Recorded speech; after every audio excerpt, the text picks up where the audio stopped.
ദൈവത്തിന്റെ വചനത്തിൽ നിന്ന് നമ്മെ വ്യതിചലിപ്പിക്കുക എന്നാണ് സാത്താന്റെ പ്രധാന ലക്ഷ്യമെങ്കിൽ സാത്താന്റെ പ്രലോഭനങ്ങളെ മറികടക്കാനുള്ള പ്രാഥമിക മാർഗം ദൈവവചനത്തെ മനഃപൂർവ്വം ധ്യാനിക്കുക എന്നാണ്.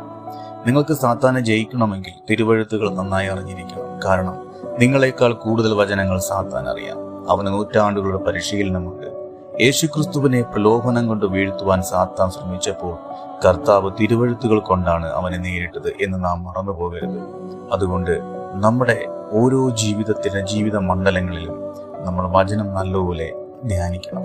വചനമായിരിക്കണം നമ്മളെ നടത്തേണ്ടത്. പാപം ചെയ്യുവാൻ അവസരങ്ങൾ നമ്മുടെ മുന്നിൽ വരുമ്പോൾ അതിനെ വചനം കൊണ്ട് ജയിച്ച് അവിടെ നിന്ന് നമ്മൾ പിന്മാറിപ്പോകും.